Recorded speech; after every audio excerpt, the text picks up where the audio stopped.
Hello and कैसे हो आप सब लोग। मैं हूं आशीष और आप देख रहे हो मेरे चैनल बायोलॉजी वाला। मैं आपके लिए लेकर के आया हूं नीट 2025 के लिए एनसीईआरटी की वो वीडियो जिनमें कि आपको पढ़ाया जा रहा है कि नीट में क्या आएगा। क्विक रिवीजन है ये, लगातार आपको चैनल पर ये वीडियोस मिलती रहेंगी और आप बस इन वीडियो को देखना शुरू कर दो तो गारंटी लेता हूं सिलेक्शन की आपके जहां बोलूंगा वही आएगा। मतलब पेपर में वही आएगा जो मैं बोलूंगा, लाइन जहां मार्क कर दूंगा वही आएगा। कंसेप्चुअल चीजों को समझाते हुए ये वीडियोस बन रही हैं, इस बात को ध्यान रखें। रीडिंग नहीं हो रही है, खाली ऐसा नहीं कि भाई पढ़ दो बस खत्म कर दो, ऐसा नहीं हो रहा है। मतलब कंसेप्ट के साथ साथ आपको चीजें समझाई जा रही हैं, तो वो वाली वीडियोस हैं और ये मेरे ख्याल से आपको 1-2 महीने में खत्म हो जाएंगी सारी। और बस आपका सपोर्ट चैनल पर चाहिए, तो ये ध्यान रखना लगातार आप अगर देखना शुरू कर चुके हैं तो आप लगातार देखते रहना, ठीक है ना। तो करते हैं शुरू इस वीडियो को जिसमें कि हम पढ़ेंगे ह्यूमन रिप्रोडक्शन वाला जो आपका जो चैप्टर है उसका द फीमेल रिप्रोडक्टिव वाला पार्ट। इससे पहले मैं मेल वाला कवर कर चुका हूं जो कि आप प्लेलिस्ट के सेक्शंस में जा करके पहली प्लेलिस्ट है वहां पर आपको मिल जाएगा। तो देखो यहां पर लिखा है the female reproductive system consist of a pair of ovaries along with a pair of oviduct. यहां पर एक ध्यान रखना, हमारे में पेयर ऑफ ओविडक्ट है, पेयर ऑफ ओवरीज है, यूट्रस है, सर्वाइक्स है, vagina and external genitalia located in the pelvic region. These part of the system along with the pair of the mammary gland. ये सभी चीजें जितनी भी हैं ये सब सपोर्ट करते हैं इस बात को कि ओवुलेशन होगा, फर्टिलाइजेशन होगा, प्रेगनेंसी होगी, बर्थ एंड चाइल्ड केयर होगा। इस कार्य को सपोर्ट करने के लिए ये सब ऑर्गन्स होते हैं। Ovaries are the primary female sex organ. पहला सवाल नीट में जो आएगा वो ये है प्राइमरी फीमेल सेक्स ऑर्गन कौन से हैं, ध्यान रखेंगे। Ovaries are the primary female sex organs that produce the female gamete ovum and several steroid hormone. जो भी हार्मोन यहाँ बनते हैं वो प्रोजेस्टेरोजन हो या फिर आपके एस्ट्रोजन्स हो, वो आपके हार्मोन्स स्टेरॉइड होते हैं। इस बात का ध्यान रखोगे, यहाँ से क्वेश्चन क्रिएट होगा ये वाला।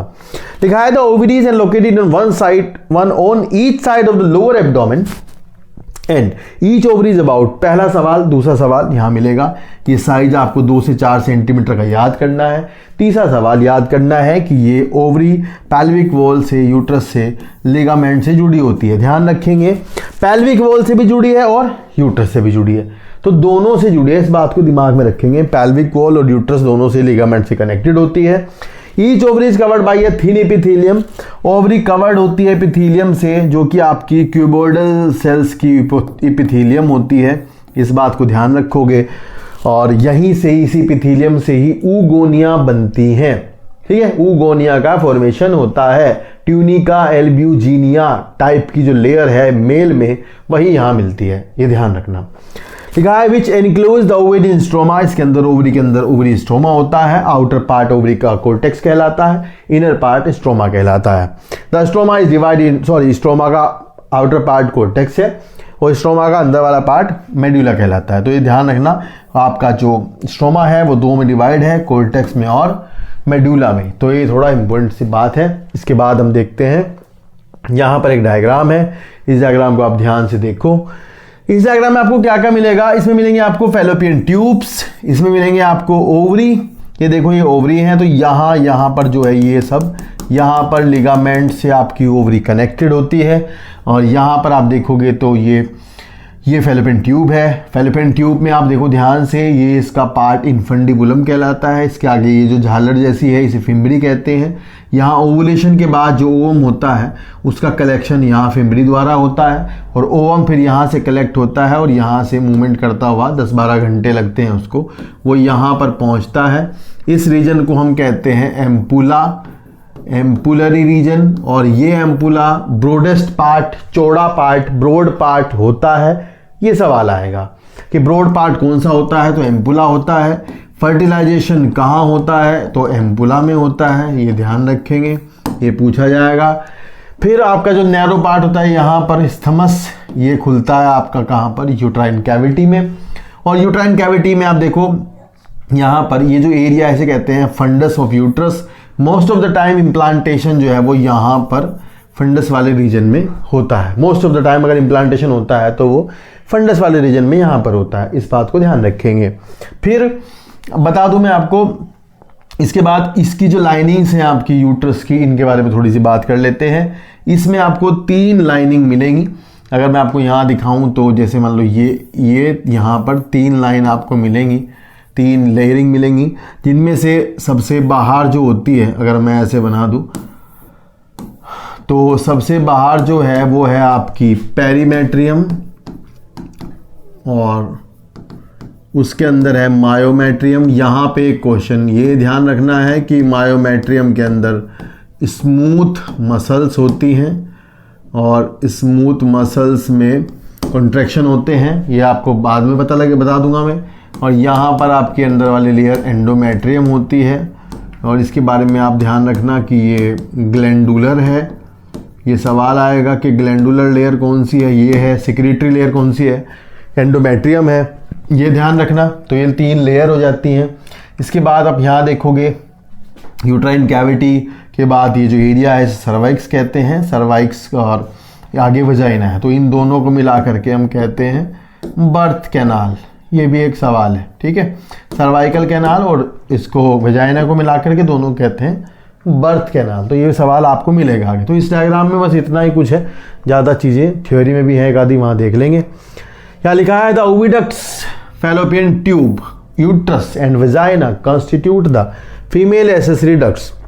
Each fallopian tube is about 10 to 12 centimetre long. हर एक फैलोपियन ट्यूब 10 से 12 सेंटीमीटर लॉन्ग है, ये ध्यान रखना है। ये नीट में आएगा सवाल, ये डेटा है, ये डेटा नहीं भूलना, डेटा बिल्कुल नहीं भूलना है भाई। आप ऐसे मैथमेटिकल डेटा की कॉपी बना ले, नोट कर ले, तब आपके लर्न होगा। Long and extend from the periphery of each ovary to the uterus. Ovary की पेरिफेरी से कहाँ तक जाती है, यूट्रस तक जाती है।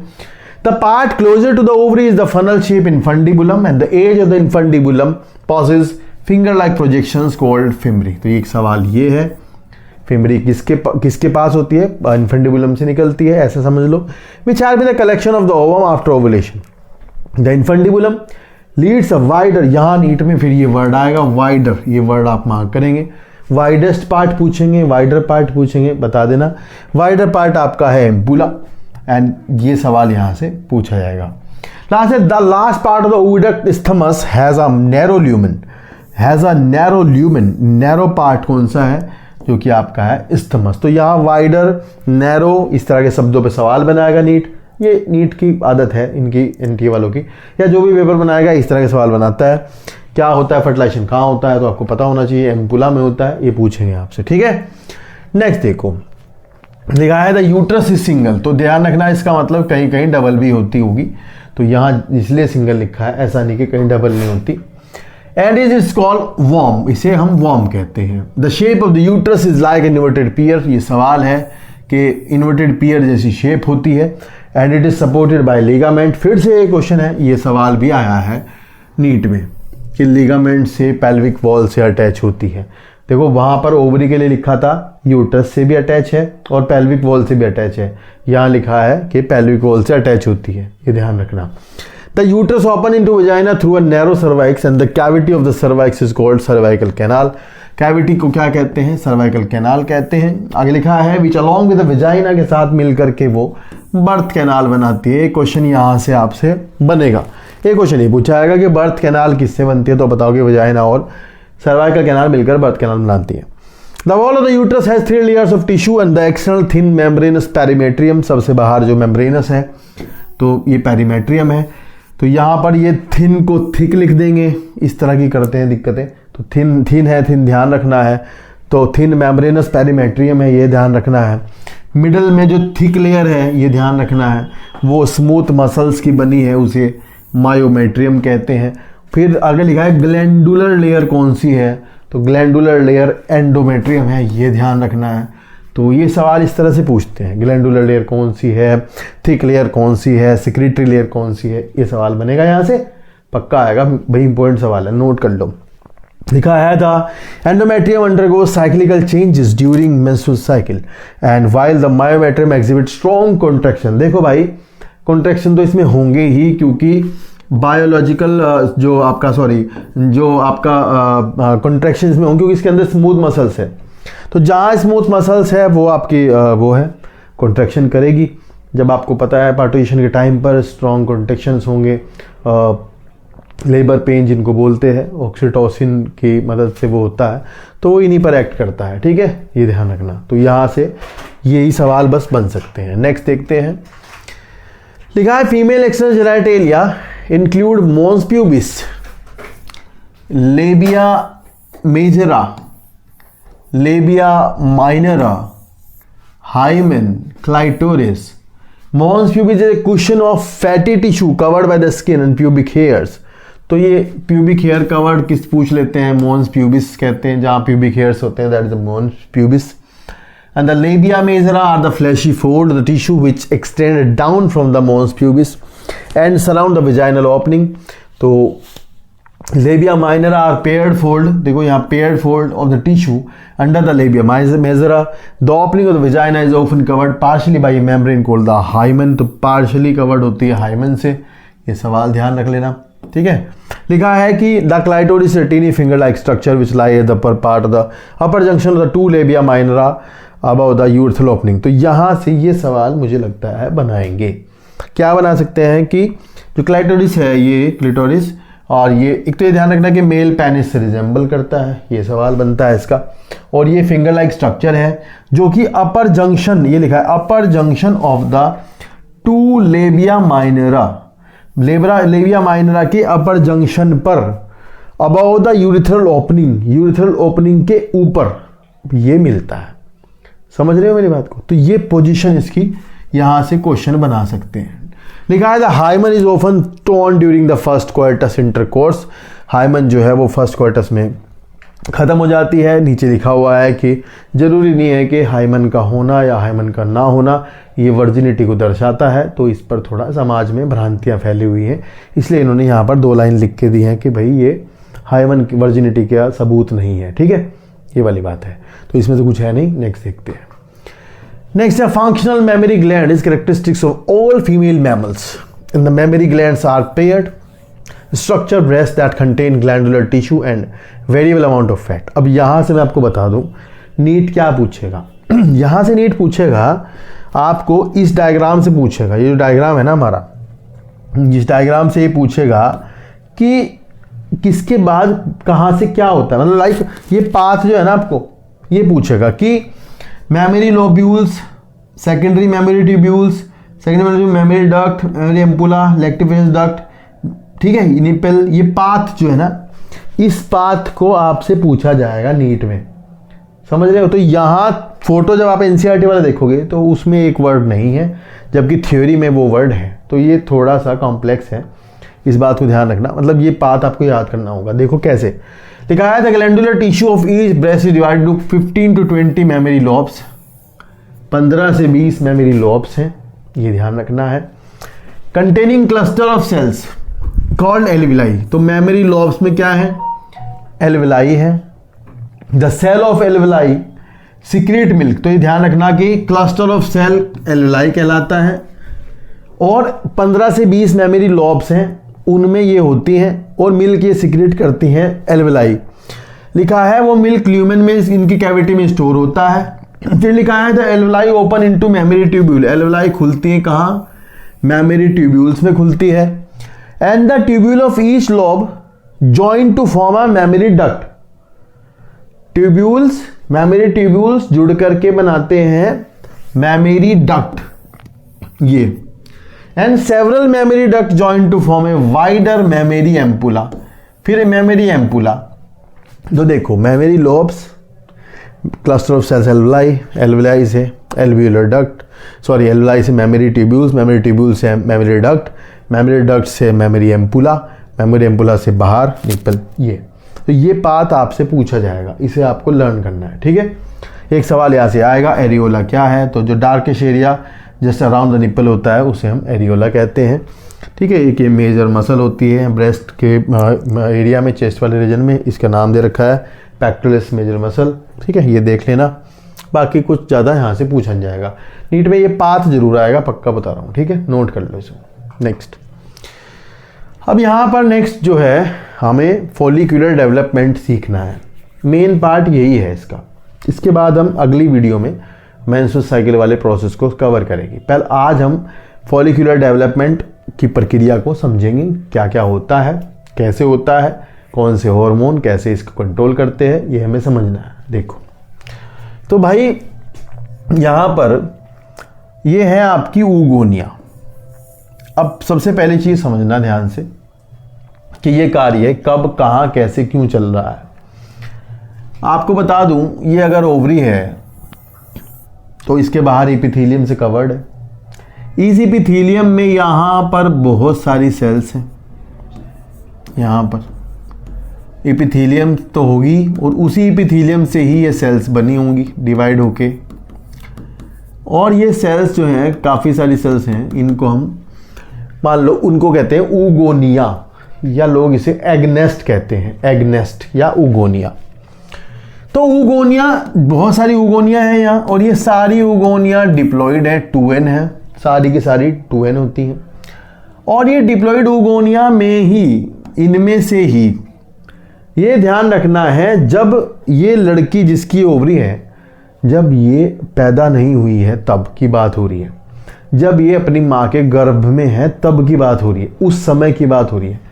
उस समय ही, गर्भ में ही, गर्भावस्था के दौरान ही, ठीक है ना, ड्यूरिंग द जेस्टेशन पीरियड, जो लड़की है उस लड़की की ओवरी में ये जो ऊगोनिया है यहाँ, ये ऊगोनिया आपकी इन्हीं में से, ऊगोनिया में से ही ये ऊगोनिया प्राइमरी oocyte का फॉर्मेशन कर देती हैं। ये ध्यान रखना, कौन सा? प्राइमरी oocyte बनाती हैं।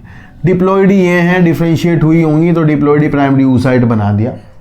अब ये प्राइमरी oocyte जो है, ये प्राइमरी oocyte इस तरह से सेल से, सेल्यूलर लाइनिंग से कवर होता है।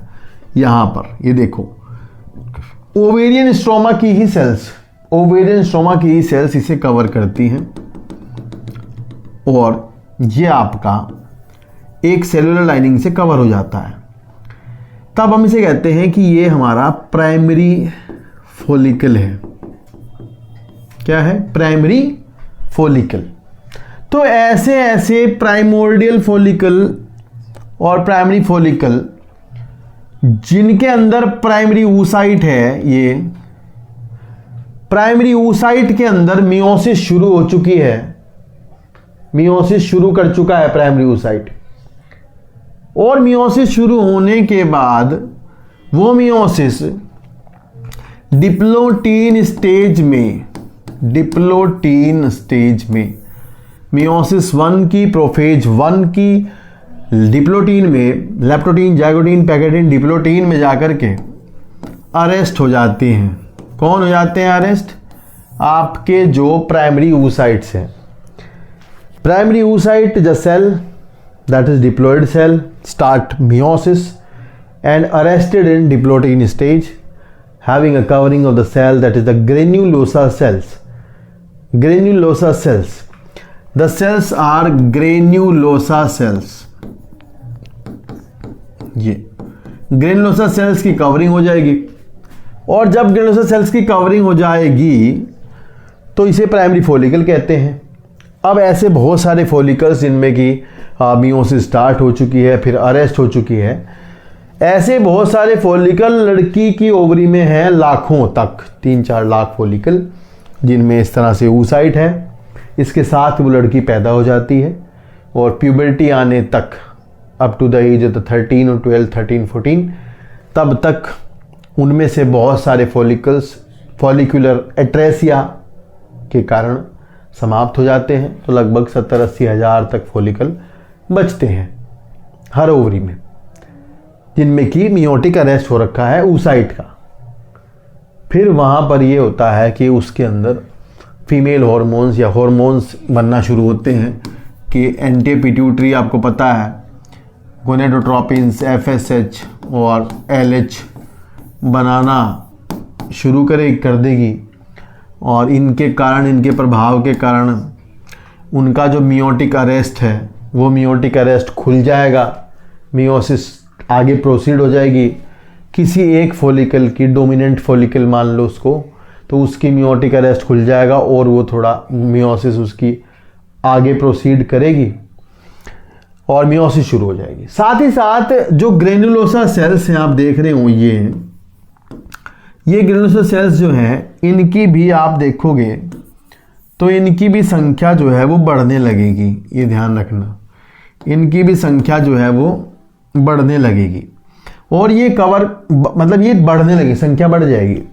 और मैं आपको बता दूं एफएसएच के प्रभाव से वो इस पर रिएक्ट करता है और ये फॉलिकल एस्ट्रोजन हार्मोन बनाने लगता है। इसे आप याद रखोगे, नेक्स्ट वीडियो में काम आएगा कि एफएसएच के प्रभाव कारण, वैसे तो एलएच एफएसएच दोनों काम करते हैं, वो थोड़ा टेक्निकल हो जाएगा कि एफएसएच का थीका और इसमें इंटरप्ले होता है एक, वो आपको समझाना नहीं है।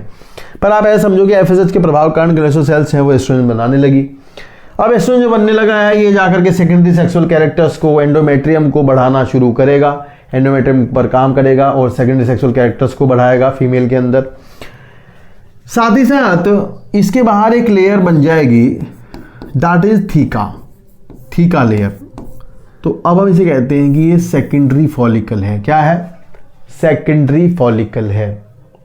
सेकेंडरी फॉलिकल के अंदर यहाँ oocyte है, oocyte के न्यूक्लियस में मियोसिस चल रही है, ये आप ध्यान रखना। वो मियोसिस मतलब मेटाफेज 1 एनाफेज 1 चल रही होंगी और बाहर फॉलिकल बड़ा हो रहा है। फॉलिकल के बाहर एक लाइन बनी, लेयर बन गई थीका और फिर फॉलिकल का साइज और बड़ा हो जाता है और फॉलिकल में एक कैविटी बन जाती है and the cavity is called as antrum. Cavity को कहते हैं एंट्रम। क्या कहते हैं? एंट्रम। और ये ध्यान रखना कि यहाँ इस लेवल पर मियोसिस 1 कंप्लीट हो जाएगी, मियोसिस 1 पूरी हो जाएगी और एक आपका सेकेंडरी oocyte जो कि आपका हैप्लॉइड होगा और एक आपकी पोलर बॉडी वो बनेगी। सेकेंडरी oocyte और पोलर बॉडी बनेगी। पोलर बॉडी आगे डिवाइड नहीं करेगी, अभी इतना ही जानो आप। और ये सेकेंडरी oocyte बन जाएगा हैप्लॉइड। मियोसिस 1 कंप्लीट हो जाएगी और थीका जो है वो 2 में डिवाइड हो जाता है, थीका एक्सटर्ना और थीका इंटरना। ठीक है, और अंदर कैविटी बन जाती है एंट्रम। एंट्रल फॉलिकल है ये और फॉलिकल कहलाता है टर्शरी फॉलिकल। क्या कहलाता है? Tertiary follicle. ठीक है, तो ये प्रॉपर्टीज टर्शरी फॉलिकल की हैं। इसके बाद फॉलिकल में थोड़ा और साइज बढ़ता है और एक कैविटी इस तरह से आपको बड़ी दिखाई देती है। एंट्रम थीका 2 में है और ये जो ग्रेनुलोसा सेल्स हैं ये सारी, इसने इसे ओवम को यहाँ सेकेंडरी oocyte को ऐसे घेर लिया है और इस तरह से। और ये जो स्ट्रक्चर आप देख रहे हो ये मैं बता दूं, इसे कहते हैं क्यूमुलस ओफोरिकस या क्यूमुलस ओफोरस। इसके बारे में एनसीईआरटी में दिया नहीं है। और ये आपका जो सेकेंडरी oocyte है along with the polar body, एक पोलर बॉडी भी होगी यहाँ पर, और ये ग्राफियन फॉलिकल कहलाता है। क्या कहलाता है? Graafian follicle. इस टाइम पर आपका जो फॉलिकल है वो आपका एक लेयर बना लेता है यहाँ पर, दैट इज जोना पेल्यूसिडा। मतलब सॉरी, जो oocyte है, सेकेंडरी oocyte जो है आपका, वो एक लेयर बना लेगा, उसे कहते हैं जोना pellucida.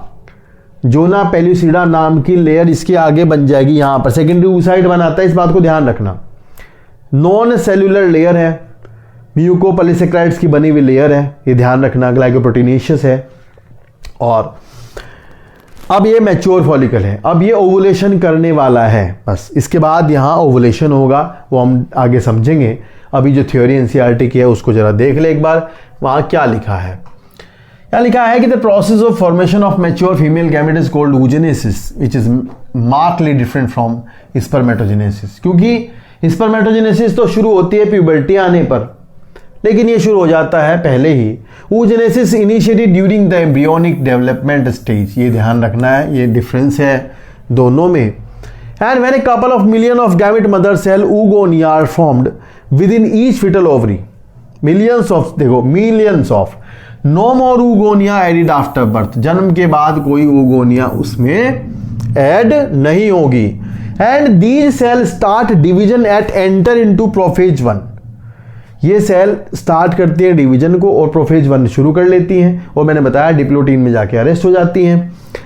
And the meiotic division and get temporarily arrested at the stage called the primary oocyte। Each primary oocyte then gets surrounded by a layer of granulosa cells and is called the primary follicle. A large number of these follicles degenerates during the phase from the birth to the puberty. इसे कहते हैं follicular atresia. Follicular atresia लाखों से 4-4 लाख से ये puberty आने तक 60 से 80 हज़ार तक रह जाते हैं, ठीक है, खत्म हो जाते हैं सारे फॉलिकल हर दोनों ओवरी में। Primary follicles are left in each ovary. The primary follicle get surrounded by more layers of granulosa cells and a new theca layer is developed। तब उसे कहते हैं कि वो अब सेकेंडरी फॉलिकल है। क्या है? तो आपको याद रखना होगा कि थीका बन गया है, थीका बन गया तो सेकेंडरी फॉलिकल है, कैविटी बन गई, एंट्रम बन गई, थीका 2 में डिवाइड हो गया, मियोसिस खत्म होगी तो वो टर्शियरी फॉलिकल है। ऐसे देखो लिखा है कि the secondary follicle soon transforms into tertiary follicle and which is characterized by a fluid filled cavity called antrum and the theca layer is divided into two, inner theca interna and the outer theca externa, and it is important to draw your attention that it is at the stage that the primary oocyte within the tertiary follicle grow in size and complete its first meiotic division। तो ये सवाल ध्यान रखना है कि कब ये अपनी मियोसिस 1 पूरी कर लेता है। तो टर्शियरी फॉलिकल अपनी मियोसिस 1 पूरी कर लेता है। टर्शियरी फॉलिकल में जो oocyte होता है वो, और डिवीजन के बाद एक हैप्लॉइड oocyte जो कि N हैप्लॉइड है और एक पोलर बॉडी वो भी हैप्लॉइड ही होगी, ये बात ध्यान रखें, ठीक है, 2 बना देता है। And the secondary oocyte retains the bulk of the nutrient rich cytoplasm, क्योंकि सेकेंडरी oocyte को फर्दर फर्टिलाइजेशन अगर हुआ तो सेकेंडरी oocyte को डिवाइड करना है, और फर्टिलाइजेशन नहीं हुआ तो सेकेंडरी oocyte को डिवाइड नहीं करना है, ये ध्यान रखना है। And can you think of any advantage? तो एडवांटेज यही है कि उसको फर्दर डिवाइड करना है। Does the first polar body born out of first meiotic division divide further? इसके बारे में भी ज्यादा कुछ कह नहीं सकते हैं। The tertiary follicle further change into the mature Graafian follicle, and this line you have to learn कि the secondary oocyte forms a new membrane called zona pellucida. यार ये ध्यान रखना कि सेकेंडरी oocyte ने बनाई है जोना पेल्यूसिडा, सेकेंडरी oocyte ने बनाई जोना पेल्यूसिडा, ध्यान रखना है बात, ठीक है, इंपॉर्टेंट है। नॉन सेल्यूलर है, ये सवाल नीट में आएगा कि नॉन सेल्यूलर लेयर कौन सी है, ये है। And the graafian follicle now ruptures to release the secondary oocyte, उसमें सेकेंडरी oocyte बाहर निकल जाएगा, उसी को ये ओवम कह रहे हैं, पर ये थोड़ा कंफ्यूजिंग है, आप अभी के लिए इसको याद कर लो। From the ovary by the process called ovulation, तो इसके बारे में हम बाद में बात करेंगे कि कैसे कैसे ओवुलेशन होता है और क्या प्रोसेस होता है, उसे हम आगे पढ़ेंगे। एक डायग्राम है ये छोटा सा एनसीईआरटी का, ये दोनों में कंपैरिजन दिखाया गया है। कंपैरेटिवली आप देखो ध्यान से, मेल में अगर आप जाओगे तो स्पर्मेटोगोनिया है वो माइटोसिस करती हैं या डिफ्रेंशिएशन करती हैं और वो बनाती हैं प्राइमरी स्पर्मेटोसाइट, आपको याद होगा, पर ये प्यूबर्टी पे होता है, इस बात को भी ध्यान रखेंगे। एंड सेकेंडरी स्पर्मेटोसाइट ये एप्लॉइड होता है, इसमें मियोसिस 2 होगा, स्पर्मेटिड बनेंगे, ये एप्लॉइड है, फिर डिफ्रेंशिएशन होगा, स्पर्मेटोजोआ बनेंगे, और ये डिफ्रेंशिएशन कहलाता है स्पर्मियोजेनेसिस। स्पर्मियोजेनेसिस ये डिफ्रेंशिएशन कहलाता है, इस बात को ध्यान रखना। ऐसे ही फीमेल वाले में oogonia होती हैं, माइटोसिस करती हैं, डिफरेंशिएशन करती हैं, प्राइमरी oocyte बनाती हैं, ये डिप्लॉइड है, फर्स्ट मियोसिस अरेस्ट हो जाती है, अगर फर्टिलाइजेशन होता है तो ये आगे सेकेंडरी oocyte डिवाइड करेगा, और अगर नहीं होता तो सेकेंडरी oocyte ही रह जाएगा। इसके बारे में चर्चा हम फिर करेंगे, लेकिन यहाँ देखो इन्होंने ध्यान से लिखा है कि सेकेंडरी oocyte में मियोसिस 2 होने के बाद ओवम बनता है, तो सेकेंडरी oocyte एक्चुअल में ओवम नहीं है, हकदार नहीं है ओवम कहलाने का, सेकेंडरी oocyte ओवम नहीं है, ओवम जब बनता है जब फर्टिलाइजेशन होता है, ये बात ध्यान रखना, ठीक है ना, समझ रहे हैं आप बात को। तो ये यहाँ आज की वीडियो हम ख़त्म कर देते हैं। नेक्स्ट जो आपको मिलेगा वो मिलेगा आपको मेसोसाइकिल वाला पार्ट, नेक्स्ट वीडियो में चैप्टर हो जाएगा ख़त्म। होपफुली आपको वीडियो अच्छी लगी होगी। इससे पहले वाली अगर नहीं देखी तो ज़रूर जाकर के डिस्क्रिप्शन में प्लेलिस्ट का लिंक है, वहाँ ज़रूर जाकर देखना। अगर आपने इसे पूरी वीडियो को देखा है तो बहुत बहुत थैंक यू, अपने दोस्तों को ज़रूर शेयर कीजिएगा। लगातार चैनल पर आपको क्वेश्चंस वगैरह की वीडियो मिलती रहेंगी, बस एक बार सपोर्ट करो तो थोड़ी हिम्मत बनती है काम करने की। तो थैंक यू सो मच पूरा देखने के लिए। कुछ बात हो तो कमेंट करके ज़रूर बताना। टेक केयर, बाय बाय, मिलते हैं नेक्स्ट वीडियो में।